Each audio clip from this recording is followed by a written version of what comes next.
Hello friends, स्वागत है आपका आपके अपने YouTube channel S Kumar gardening में। इस चैनल पे आपको फ्रूट, फ्लावर और वेजिटेबल्स की ग्रो केयर एंड ग्राफ्टिंग के अपडेट लगभग रोज़ाना मिलते हैं। तो वीडियो यदि पसंद आए तो लाइक करिए, चैनल को ज़्यादा से ज़्यादा सब्सक्राइब करिए ताकि अपडेट रहें गार्डनिंग व बागवानी की नई नई जानकारियों के साथ। तो फ्रेंड्स, आज जो जानकारी मैं आपके साथ शेयर कर रहा हूँ वह जीनिया के विषय में है कि जीनिया के सीड का कलेक्शन आप किस स्टेज पे करेंगे कि आपको इसी तरह के बड़े साइज के फ्लावर अपने जीनिया प्लांट पे मिले।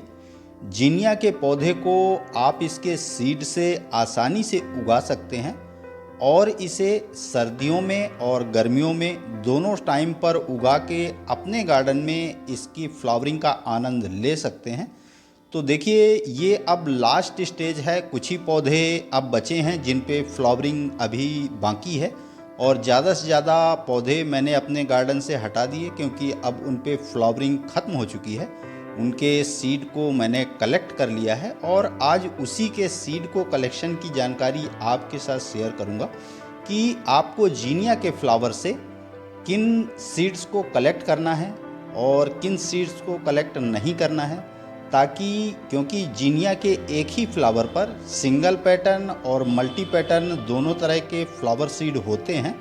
तो आपको बड़े साइज़ के फ्लावर यदि चाहिए तो आपको अपने फ्लावर से किस पार्ट से अपने सीड का कलेक्शन करना है, ताकि जिस तरह का फ्लावर आप अभी देख रहे हैं सेम उसी तरह का फ्लावर आप दोबारा से उगा सकें। तो वीडियो आप पूरा देखें ताकि आप भी इसी तरह के बड़े साइज़ के जीनिया के फ्लावर अपने गार्डन में उगा पाएँ।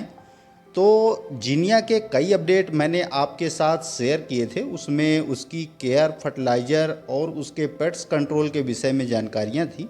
आज मैं आपको इसके सीड के कलेक्शन का सही तरीका बताने जा रहा हूँ। तो वीडियो जैसा कि मैंने कहा पूरा देखें ताकि आप भी अपने गार्डन में इसी तरह के फ्लावर उगा पाएँ।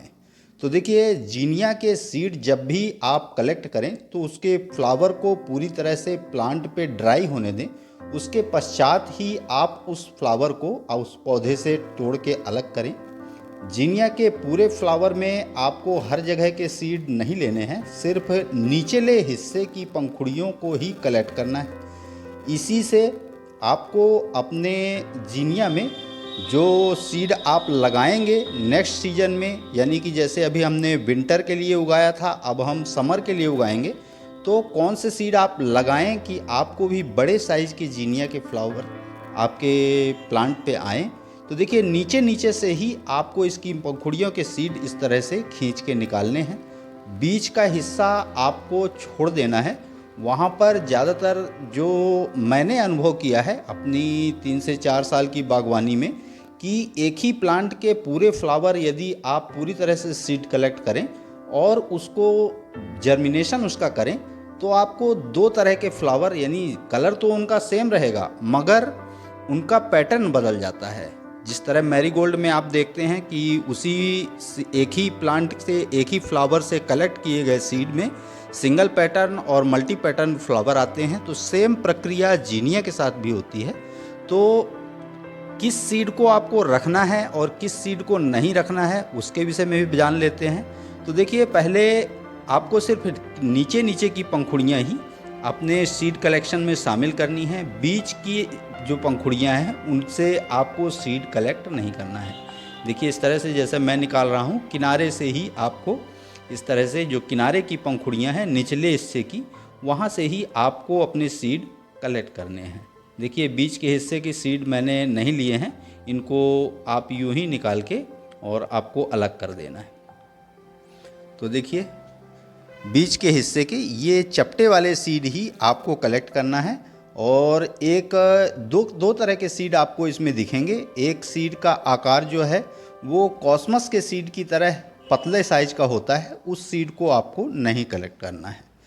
तो देखिए, इस तरह से आपको सिर्फ बीच वाला हिस्सा छोड़ देना है, सिर्फ किनारे किनारे की पत्तियां ही जो हैं वो कलेक्ट करनी है। अब देखिए, हमने अपने सभी फ्लावर 3 फ्लावर में तोड़ के लाया था जो कि प्लांट पे ड्राई हो गए थे। इसकी मात्रा आप देख सकते हैं, मगर इसमें 25 से 30 सीड ही ऐसे होंगे जो कि हमारे जर्मिनेशन के लिए बिल्कुल सही होंगे। उनको फिर छांटना पड़ेगा। पहले हम इनसे जो वेस्ट मटेरियल है उसको अलग करेंगे। देखिए इस तरह से आप उसे हल्का मसलेंगे, हल्का, चूँकि ये सूख चुके हैं मगर फिर भी इनमें थोड़ा नमी बाकी है, तो इस तरह से आप मसल के इसको और हल्का फूंक मार के या हवा के प्रेशर से आप इसे उड़ाएंगे तो जो हल्का पार्ट है जिसमें सीड नहीं है, जिसमें बीज नहीं पड़े हैं सही ढंग से, वो अलग हो जाएगा। और बीज जिनमें वजन रहता है उनके अंदर चूँकि बीज रहता है, इस वजह से उनका वेट होता है उनमें, तो वो उड़ के दूसरी साइड नहीं जाएंगे। तो देखिए वेस्ट मटेरियल हमने इसका पूरा अलग कर दिया है।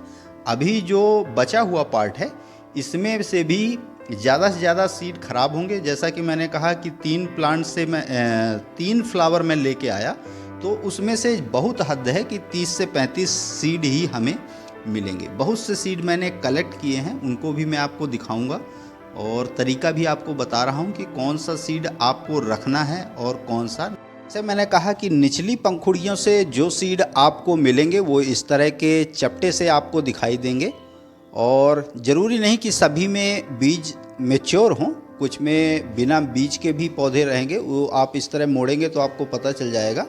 जब इनको आप हवा का प्रेशर देंगे तो ये जो खाली सीड हैं जिनमें बीज नहीं हैं वो उड़ के अलग हो जाएंगे। तो इसको हम अभी अलग रख देते हैं, इनको ड्राई होने देंगे। कुछ ऐसे सीड मैं आपको दिखाता हूँ ताकि आप ठीक से समझ पाएँ कि आपको किस तरह के सीड रखने हैं। देखिए बहुत से सीड मैंने अपने कलेक्शन में शामिल कर रखे हैं। कुछ विंटर के हैं, कुछ समर के हैं, कुछ बारिश के मौसम के हैं। तो देखिए ये जीनिया के सीड हैं जिनको मैंने इसी सीज़न में अपने प्लांट से तोड़कर स्टोर किया है, और ये लगभग 30 से 40 पौधों से कलेक्ट किए गए फ्लावर सीड हैं।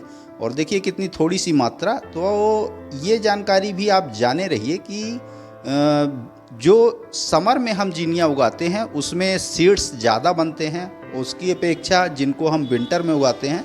देखिए इस तरह के चपटे सीड ही आपको अपने कलेक्शन के लिए रखना है, जिनसे आगे चल के आपको बड़े साइज़ के फ्लावर मिलेंगे। तो ये इस तरह के सीड आपको छांट के अलग करने हैं। देखिए ये मैंने सीड छांट के अलग कर रखे हैं। इनको बिल्कुल 2 से 3 दिन आप अच्छी तेज़ धूप में सुखा के और स्टोर करके रख लेंगे तो ये सीड आपके लंबे समय तक चलते रहेंगे। आप एक सीज़न में दूसरे सीज़न में भी इनको उगा सकते हैं। थोड़ा सा फंगीसाइड पाउडर आप इनमें अवश्य मिलाएं, और जब गर्मियों की तेज़ धूप हो तो एक बार पॉलीथीन खोल के इनको अच्छे से ड्राई ज़रूर कर लें। देखिए इनको भी हम ड्राई होने देंगे। और अब मैं आपको कुछ ऐसे प्लांट भी दिखाता हूँ जिनको मैंने अब इस सीज़न के लिए जर्मिनेट किया है। ये देखिए ये इन्हीं कलेक्ट किए हुए जीनिया सीड से तैयार पौधे हैं, और देखिए अब इनका जर्मिनेशन होने लगा है, अंकुरण इनका जल्दी से जल्दी हो जाएगा, और अब हम लगभग 1 महीने बाद फिर से इनको अपने गार्डन में लगा पाएंगे। तो आशा करता हूँ जीनिया प्लांट के सीड कलेक्शन का यह छोटा सा अपडेट आपको ज़रूर पसंद आया होगा। पसंद आया तो लाइक करिए, कमेंट करिए, अपने गार्डनिंग लविंग दोस्तों के साथ शेयर करिए। चैनल पे यदि पहली बार आए हैं तो प्लीज़ चैनल को सब्सक्राइब जरूर करिए। बेल यानी घंटी की बटन को ऑल पे प्रेस करिए ताकि बागवानी व गार्डनिंग से रिलेटेड ऐसी ही रोचक व जानकारीप्रद वीडियो का नोटिफिकेशन आपको समय समय पर मिलता रहे। तो अभी के लिए फ़िलहाल इतना ही। वीडियो में अभी तक बने रहने के लिए बहुत बहुत धन्यवाद। Thank you.